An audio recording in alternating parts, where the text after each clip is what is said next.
గౌతమిపుత్ర శాతకర్ణి ఈ ప్రారంభోత్సవానికి విచ్చేసినటువంటి 50 మంది పెద్దలకు, సినీ ప్రముఖులకు, నందమూరి అభిమానులకు ప్రతి ఒక్కరికి పేరు పేరున నా హృదయపూర్వక స్వాగతం. చాలా ఆనందంగా ఉంది. ఎందుకంటే 100వ సినిమా అనేది చాలా ప్రతిష్టాత్మకమైనటువంటి సినిమా. 100వ సినిమా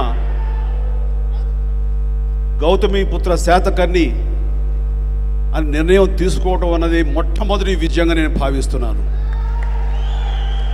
ఇవి మైలురాయి వంటి సినిమాలు. ఇవి ఈ 100వ చిత్రం బాలకృష్ణ గారి చరిత్రలో ఇది అపూర్వమైనటువంటి సినిమాగా మిగిలిపోవటం ఖాయం.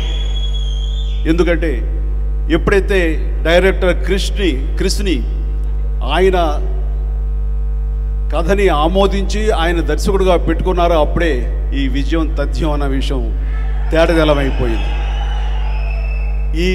ఇలాంటి సినిమాకి, ఇలాంటి చారిత్రాత్మకమైన సినిమాలకు సరైన దర్శకుడు క్రిష్. కారణం ఆయనలో ఆథెంటిసిటీ ఉంటుంది.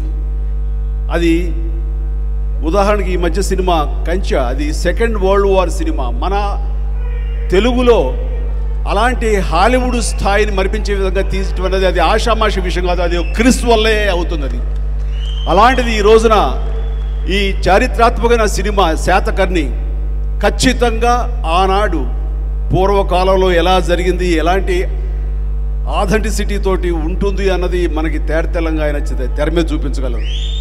దానికి క్రిష్ అన్ని రకాలుగా న్యాయం చేస్తారు నమ్మకం నాకుంది. ఆ పాత్రలో ఇమిడిపోయి అత్యద్భుత నటనతోటి మనల్ని అందరినీ అలరిస్తారు బాలకృష్ణ అన్న నమ్మకం నాకుంది.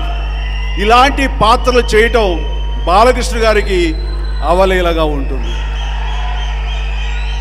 ఆయనకి అది కేక్ వాక్.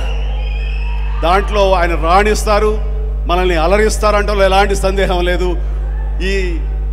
ఈ మధ్యకాలంలో 100 రోజులు ఆడటం అనేది గగనమైపోయింది. అలాంటిది ఈ cinema silver Jubilee, golden Jubilee ఆడాలని మనస్ఫూర్తిగా కోరుకుంటున్నాను. ఇది ఒక అద్భుతమైనటువంటి చిత్ర రాజ్యంగా మిగిలిపోవాలని మనస్ఫూర్తిగా కోరుకుంటూ Please subscribe. Please do subscribe. Please subscribe. Please subscribe. Please subscribe to our YouTube channel. All the best.